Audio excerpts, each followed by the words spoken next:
By the 1959 revolution, most of the mainline railroads in Cuba had been dieselized.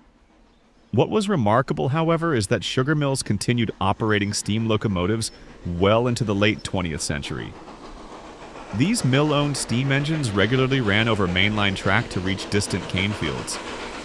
As a result, steam could still be seen hauling trains at speed on the national network.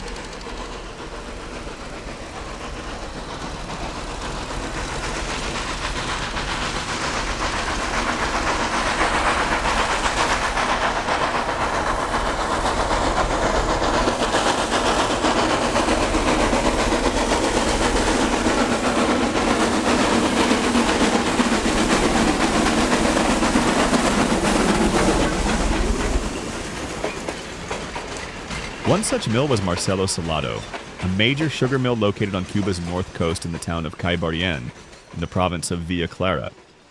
We will see fast running, ride a train, help workers, and lastly, run an engine. Be sure to stay until the end.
There were few turntables or Ys to turn locomotives in Cuba, so reverse running was common. Here, beautiful American-built 1549 hustles a train along the main line. We are going to get a treat next as the friendly crew invited us along for the ride into the cane fields.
In operation, Marcelo Salado felt less like an isolated industrial railway and more like a classic American short line.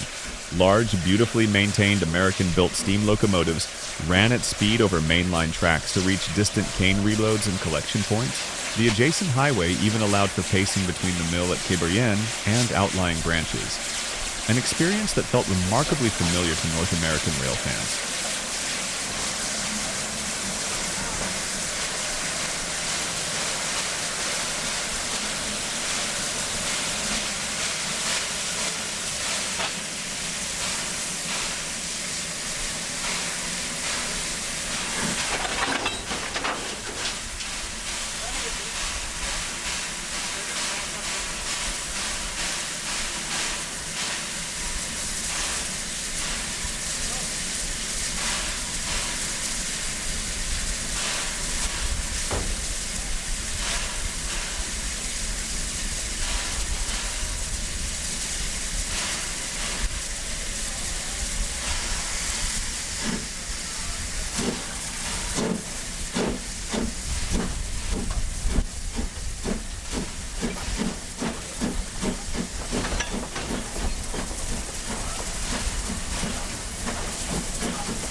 As is often the case with Cuban railroading, there is a problem to solve.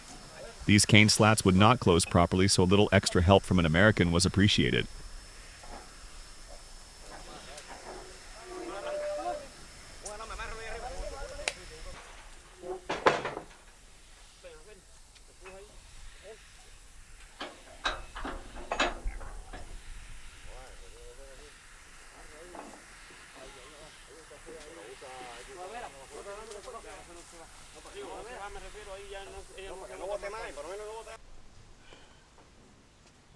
There's a common perception that the Caribbean islands have few railways, perhaps only a handful of obscure sugar lines.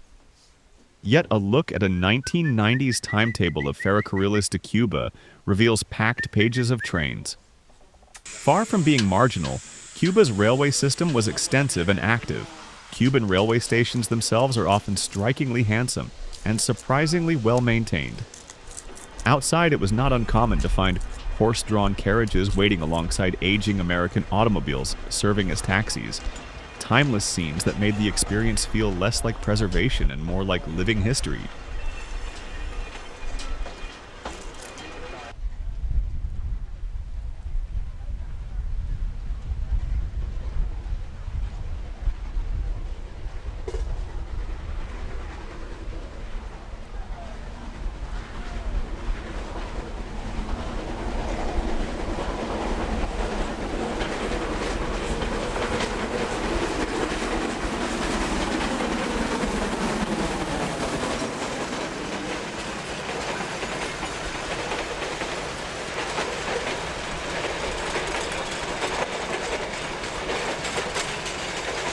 It's a busy afternoon at Marcelo with a flurry of trains. 1426 backwards, then we get a diesel, then our two favorite engines bring home the day's harvest, making a lot of racket.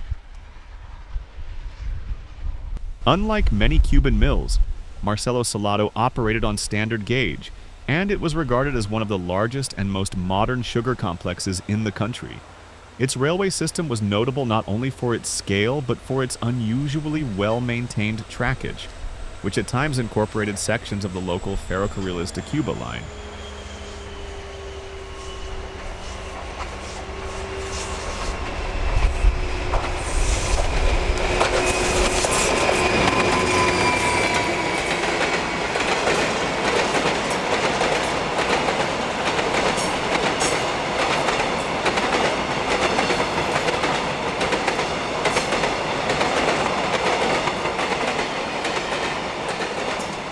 Next up, 1549 has an American at the throttle, and what a dramatic show of smoke, whistle, and loud exhaust we get watching trackside.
Marcelo Salado was justly known for its high standards of locomotive presentation. Engines were kept in impressive condition and were regularly dispatched to Copios, north of Carolina and west, toward Remedios, one of the most authentic colonial cities in Cuba. Ending our visit to this mill, we see 1426 dragging loaded cane away from Remedios Station. At Marcelo Salado, steam was not merely surviving. It was operating with confidence, pride, and a sense of permanence that belied the uncertain times.